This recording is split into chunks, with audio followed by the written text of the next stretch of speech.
Beth stared at the HOA letter, hands trembling with rage. Her grill was fire department certified and posed no risk. Yet the petty dictators of their suburban paradise demanded its removal. But she refused to back down. This was a battle she could not and would not lose.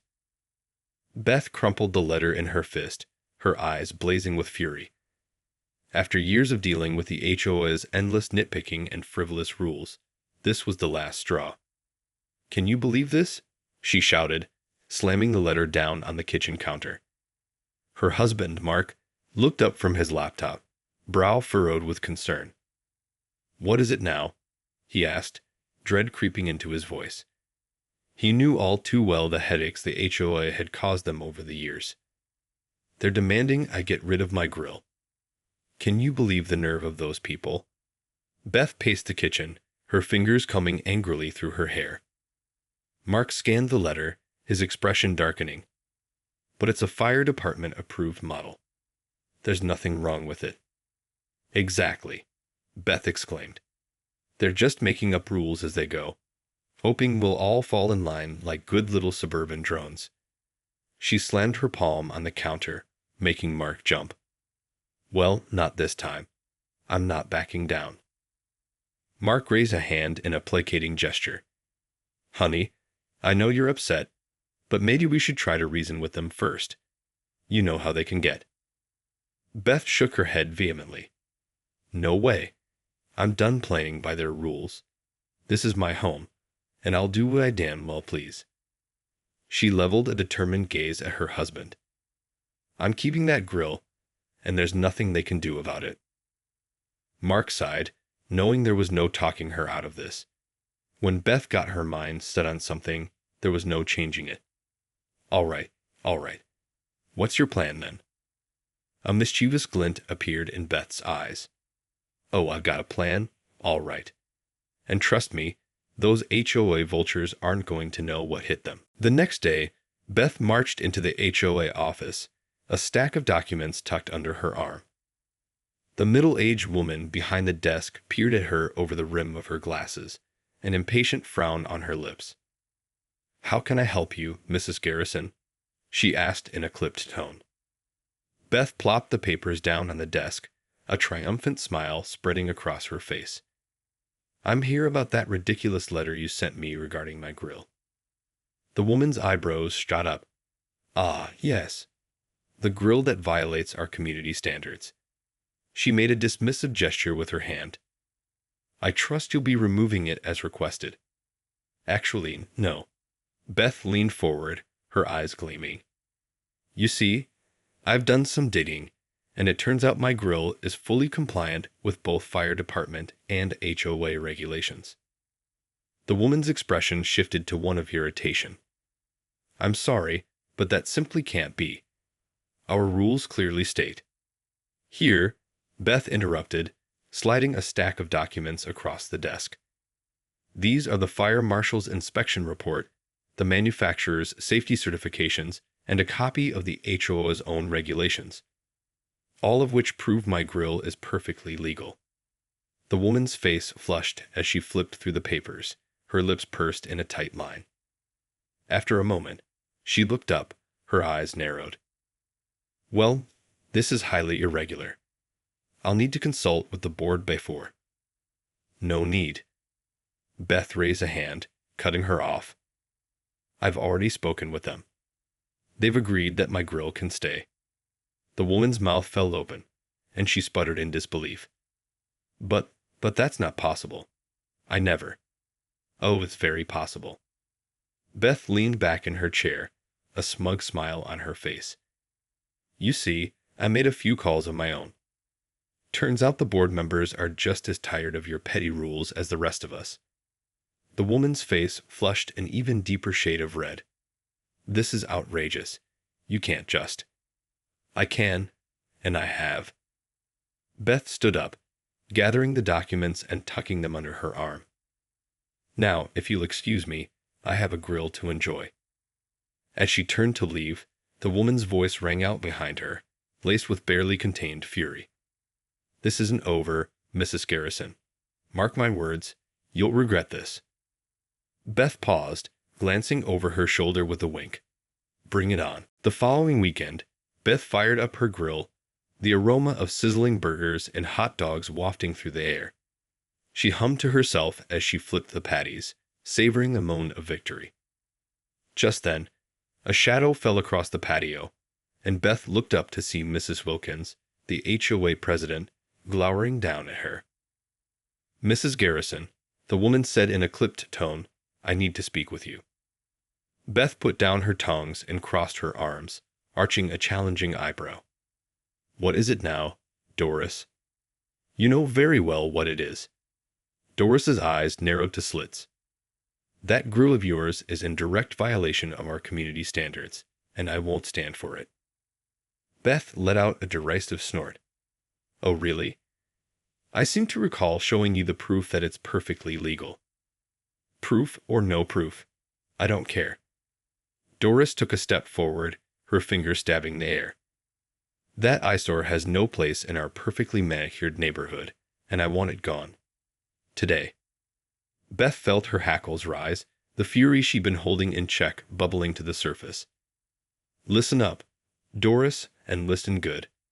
That grill is staying right where it is, and there's nothing you or your little HOA cronies can do about it. Doris's face flushed with outrage. How dare you? I'll have you know that I've already filed a formal complaint with the board. They'll be here any minute to. To what? Beth cut her off, her voice low and dangerous. To try and intimidate me, to threaten me with fines or legal action. She let out a humorless laugh. Bring it on. I'm not afraid of you or your precious little HOA. Doris's eyes widened, and her mouth opened and closed several times, like a fish gasping for air. Just then, the sound of car doors slamming echoed from the street, and she whirled around to see a group of HOA board members striding towards the patio. Ah, there they are now, Doris said, a triumphant smile spreading across her face. We'll see about that. Beth braced herself, her fingers tightening around the tongs in her hand. This was it, the moment of truth. Whatever happened next, she was determined to stand her ground. The HOA board members approached the patio, their expressions a mixture of disapproval and determination. Beth stood her ground, chin held high, as Doris gestured towards the grill with a triumphant flourish. There it is, as you can see, the HOA president declared. A clear violation of our community standards. I expect it to be removed immediately. One of the board members, a balding man in his 60s, stepped forward, a stern frown on his face. Mrs. Garrison, we've received numerous complaints about your grill.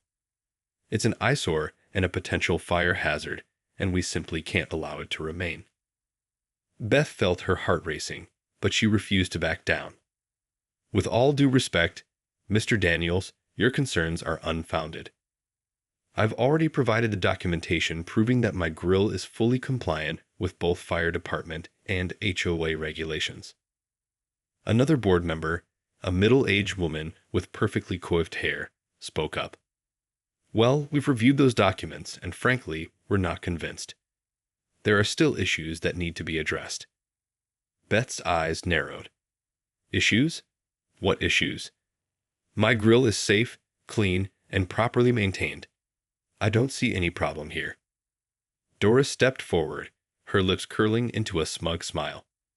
The problem, Mrs. Garrison, is that your grill simply doesn't fit the aesthetic we're going for in this community. It's an eyesore, and it has to go.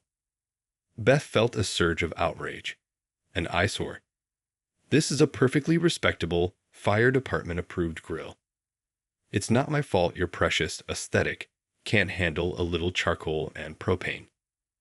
The board members exchanged uneasy glances, and Doris's expression darkened. Now see here, Mrs. Garrison. You're being unreasonable.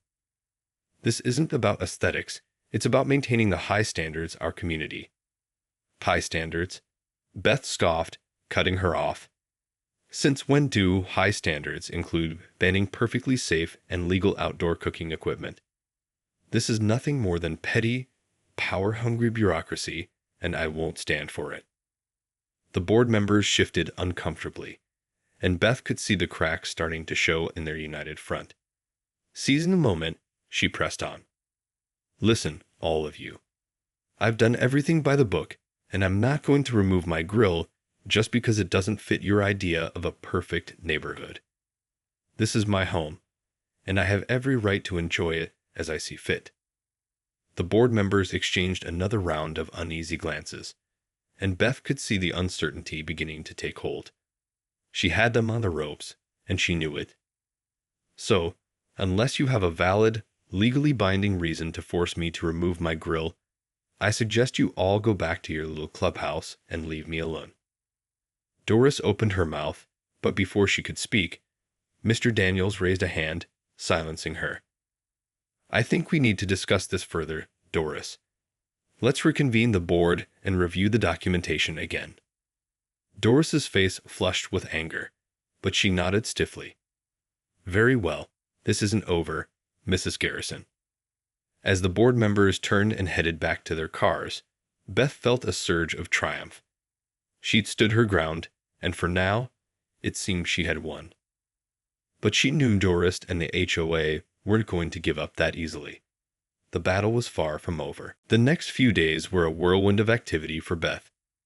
After the confrontation with the HOA board, she knew they would be coming back with a vengeance, and she needed to be prepared.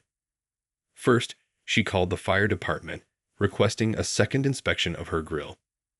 The fire marshal, a gruff but fair-minded man, came out the next day and thoroughly examined the unit, even going so far as to test the safety features. Yep, this baby is in tip-top shape, he declared, handing Beth a freshly signed certificate. Whoever's giving you trouble about this grill is out of their mind. Beth thanked him profusely, tucking the certificate away for safekeeping. With this new documentation in hand, she felt a renewed sense of confidence. Next, she turned her attention to the HOA bylaws, poring over every page with a fine-toothed comb. She knew there had to be a loophole, some way to legally protect her right to keep the grill.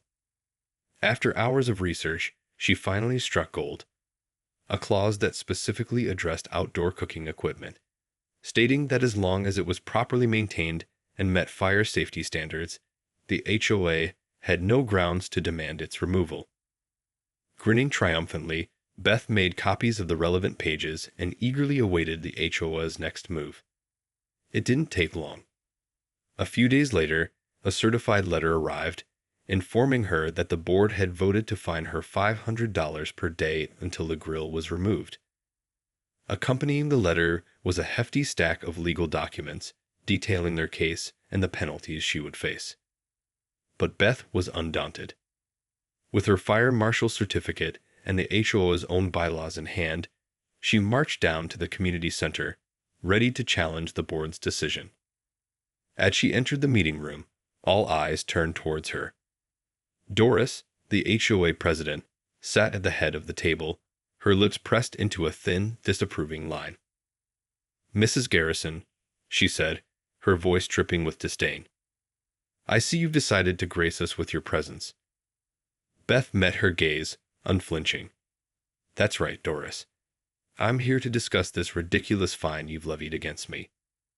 Doris's eyes narrowed. Ridiculous? That grill of yours is a blatant violation of our community standards, and we will not tolerate it.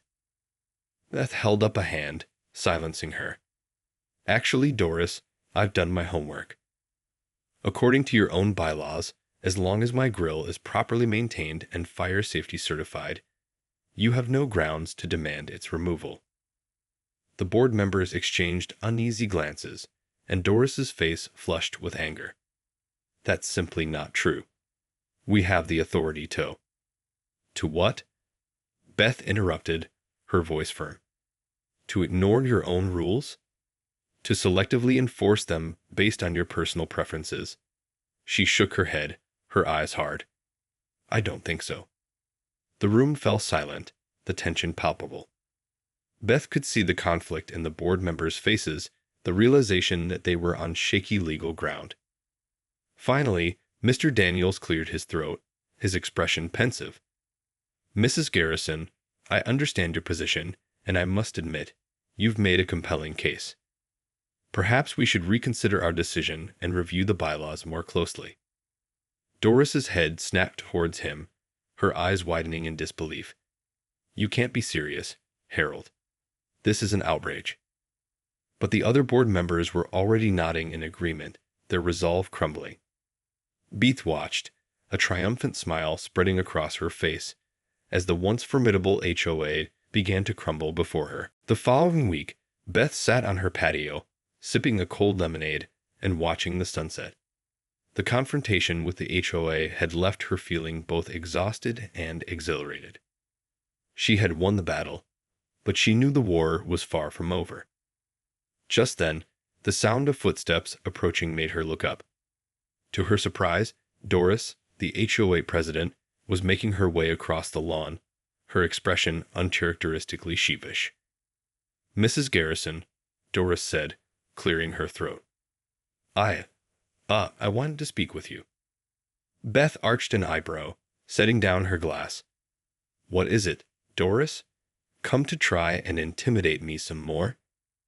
Doris shook her head, her gaze averted. No, nothing like that. I wanted to apologize. Beth's eyes widened in surprise. Apologize. Doris nodded, shifting her weight from one foot to the other. Yes. After reviewing the bylaws and the fire department's inspection report, the board has decided that your grill is, in fact, in compliance with our community standards. Beth couldn't help the small smile that tugged at the corners of her mouth. I see. So, what does this mean, then? Doris let out a heavy sigh. It means that we're rescinding the fine, and you can keep your grill. She paused, her eyes finally meeting Beth's. I was overzealous in my pursuit of this matter, and I recognize now that I was in the wrong. Beth regarded the woman for a moment, her expression unreadable. Then slowly she nodded. I appreciate your apology, Doris, and I'm glad we were able to resolve this in a reasonable manner. Doris nodded, her shoulders visibly relaxing. As am I must admit, you've proven to be a formidable opponent. Beth chuckled. I suppose I have. But I hope we can move forward from this and try to work together more constructively in the future. Doris offered a tentative smile. I'd like that. And perhaps we can even find a way to incorporate your grill into our community aesthetics. Beth raised an eyebrow. Oh, and how do you propose to do that? Doris's smile widened. Well, I was thinking perhaps we could organize a neighborhood barbecue. A chance for everyone to come together and enjoy your culinary talents. Beth couldn't help but laugh. Now that's an idea I can get behind. She gestured towards the patio. Why don't you join me for a cold drink? We can hash out the details. Doris hesitated for a moment, then nodded. I'd like that very much. As the two women settled in, Beth felt a sense of cautious optimism. Perhaps, just perhaps, she and Doris could put their differences aside and find a way to work together. After all, she mused, a little compromise and understanding can go a long way. Over the next few weeks, Beth and Doris worked closely together to plan the neighborhood barbecue. It was a surprisingly smooth process, with both women putting aside their past differences and focusing on creating an event that would bring the community together. As the date of the barbecue approached, Beth couldn't help but feel a sense of pride and accomplishment.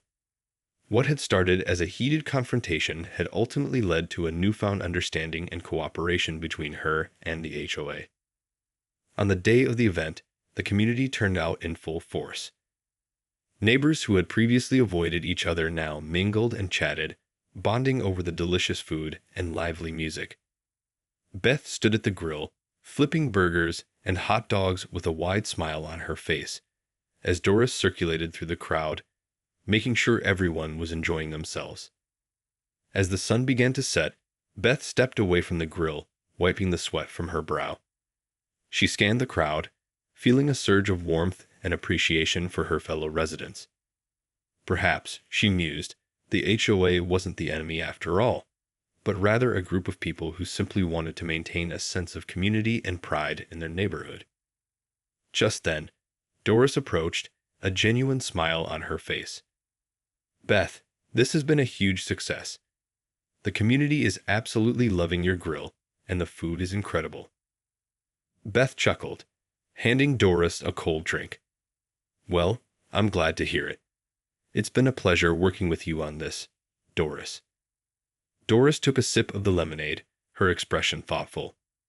"You know, I've been thinking a lot about our previous disagreement, and I realize now that I may have been a bit too rigid in my approach." Beth nodded, understanding dawning on her face. "We both were, I think. But I'm glad we were able to find a way to work together." Doris reached out and placed a hand on Beth's arm. "I'm sorry for all the trouble I caused you. You were right. Your grill is perfectly safe and legal, and I should have listened to you from the start." Beth smiled and patted Doris's hand. "Hey, no hard feelings. We all make mistakes, right? The important thing is that we were able to find a resolution that works for everyone." Doris nodded, her eyes shining with a newfound respect. "Indeed. And I have to say, I'm impressed by how you handled yourself through all of this. You're a force to be reckoned with, Beth Garrison." Beth laughed, her eyes twinkling with mischief. "Well, what can I say? I'm a lover, not a fighter. But I don't back down from a challenge either." The two women shared a light-hearted chuckle, and Beth knew that, in the end, it had all been worth it. She had stood her ground, fought for her rights, and ultimately brought her community a little closer together. As the evening drew to a close, Beth fired up the grill one last time, the sizzling of the burgers and hot dogs a symphony to her ears. This, she thought, is what it's all about: family, friends, and the simple pleasures of a backyard barbecue. As the last of the guests departed, Beth and Doris stood side by side, surveying the now empty patio. The air was filled with the lingering scent of grilled burgers and the faint sounds of laughter and chatter. Doris let out a contented sigh. "Well, I have to say, this was a rousing success. The community seems to have thoroughly enjoyed your culinary talents." Beth chuckled, placing a hand on her hip. "I told you they would. There's nothing quite like a good old-fashioned backyard barbecue to bring people together." Doris nodded, a thoughtful expression crossing her face. "You know, Beth, this whole experience has really made me reevaluate some of my, shall we say, more rigid approaches to community management." Beth arched an eyebrow, intrigued. "Oh, do tell." Doris turned to face her, a sheepish smile on her lips. "I suppose I've always been a bit of a stickler for the rules, prioritizing the aesthetics of the neighborhood over the needs and desires of the people who live here." Beth nodded, understanding dawning on her face. "I can certainly appreciate that. The HOA is meant to maintain a certain standard after all." "Yes, but at what cost?" Doris shook her head, her gaze drifting back to the empty patio. "I realize now that in my quest for perfection, I've often lost sight of the bigger picture, the sense of community and camaraderie that should be at the heart of our little neighborhood." Beth reached out and placed a reassuring hand on Doris's arm. "Hey, we've all been there. It's a tough balance to strike between preserving the community's values and allowing for individual expression." Doris nodded, her eyes meeting Beth's. "And that's why I want to thank you, Beth. You've shown me that sometimes a little compromise and understanding can go a long way. You fought for what you believed in, and in the end, you brought us all closer together." Beth felt a swell of pride in her chest. "Well, I'm just glad we were able to find a resolution that worked for everyone. After all, this is our community, and we're all in it together." Doris nodded, a warm smile spreading across her face. "Exactly. And I'm looking forward to working with you more closely in the future, to ensure that we're striking the right balance between order and community." Beth returned the smile, feeling a newfound sense of camaraderie with the once formidable HOA president. "I'd like that very much, Doris. I believe this is the start of a beautiful friendship." As the two women headed back into the house, Beth couldn't help but feel a sense of satisfaction and accomplishment. She has stood her ground, fought for her rights, and in the end, brought her community a little closer together. It was a victory worth celebrating, and one she knew she would remember for years to come.